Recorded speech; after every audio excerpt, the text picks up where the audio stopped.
আলাইকুম, কেমন আছেন সবাই? শুভ দুপুর। এখন আমি রান্না করব খাসির মাথা বুটের ডাল দিয়ে। তো এখানে আমি কিছু মশলা দিয়ে দিলাম। এখানে জয়ত্রী আছে, তারপরে এলাচ, দারচিনি, লং, গোলমরিচ সব মশলাই আছে। তারপর জায়ফলের গোটা আছে, বড় কালো এলাচ আছে। তো সব মশলা দিয়ে আমি এখন এটা ভেজে নিচ্ছি। এখানে আমি আদা রসুন দিয়ে সব মশলা দিয়ে আমি মাংসটা অর্ধেক সিদ্ধ করে নিব। তারপর আমি বুটের ডাল দিয়ে এই রান্নাটা শেষ করব। অবশ্যই আমার সাথে থাকবেন। এখানে আমি লবণ দিয়ে দিয়েছি। এখন আমি আদা রসুনের পেস্ট দিয়ে দিব 2 চামচের মতন, কারণ আমার এখানে খাসির মাথা হলো একটা, সেজন্য আমি পরিমাণ মতন দিতে হচ্ছে। আর এখানে যে খাসির মাথাগুলো দিয়ে দিলাম। আমি এটা একটু আদা রসুনের মধ্যে 5 মিনিট ভেজে নিব। খুব সুন্দর একটা স্মেল আসবে। তো আমি শর্টকাট রান্নাটা আপনাদেরকে দেখাচ্ছি। আপনারা 5টা মিনিট আদা রসুন পেস্ট সহ এটা ভেজে নেবেন, খুব সুন্দর স্মেল আসবে। এখন আমি ধনিয়ার গুঁড়া, জিরা, হলুদ, মরিচের গুঁড়া এটা আমি পানি দিয়ে মাখিয়ে নিয়েছিলাম। তো এখন আমি এটা দিয়ে দিব। তো এটা হাফ সিদ্ধ হয়ে আসলে আমি বুটের ডালটা দিয়ে দিব।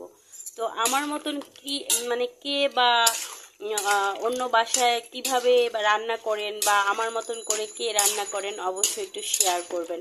আর যেহেতু আমি একটা খাসির মাথা নিয়েছি, তো সেজন্য আমার পরিমাণ মতন সব দিতে হয়েছে। এখানে আমি যা যা দিয়েছি বলে দিয়েছি। তো এখন আমি এটা হাফ সিদ্ধ করে নিব, তারপর বুটের ডাল দিব। আর ঝাল, গুঁড়া মরিচের গুঁড়া বা সেটা আপনাদের পছন্দ অনুযায়ী। তো আমার বাসার পছন্দ অনুযায়ী আমি কম বেশি ঝাল দিতে পারি। শুভ দুপুর আবারও বলছি। এই তো আমার খাসির মাথাটা কষানো হয়ে গিয়েছে। এখন আমি বুটের ডালটা দিয়ে দিব। এটা বুটের ডালটাও আমি হাফ সিদ্ধ করে নিয়েছি। তো এখন এটা আমি 8-10 মিনিট কষানোর পরে পরিমাণ মতন ঝোল দিয়ে দিব। এখন আমার মতন করে এইভাবে বুটের ডাল দিয়ে কে তরকারি রান্না করেন অবশ্যই কিন্তু আমাকে জানাবেন। তো শেষ ফিনিশিং পর্যন্ত সাথেই থাকুন। এই তো হয়ে গেল খাসির মাথা দিয়ে বুটের ডাল রান্না। শেষ ফিনিশিং পর্যন্ত আপনাদেরকে দেখালাম। কেমন হয়েছে অবশ্যই বন্ধুরা জানাবেন। অবশ্যই জানাবেন। নতুন নতুন রেসিপি যদি দেখতে চান আমি সময় করে ব্যস্ততার মধ্যে করে দেখাবো। তো বাই বাই, টাটা। বুটের ডালের সিদ্ধ পানিটা আমি এখানে ছেঁকে নিয়েছি, এটা দিয়ে দিলাম। এখন সিদ্ধ হওয়া পর্যন্ত, বুটের ডালটা সিদ্ধ হওয়া পর্যন্ত বাস আমি ঢেকে দিব।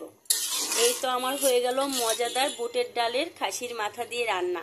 তো কেমন হয়েছে আজকের আমার এই দীর্ঘ সময়ের রেসিপিটা অবশ্যই লাইক, কমেন্ট, শেয়ার করে অবশ্যই জানাবেন। আমার পাশেই থাকবেন।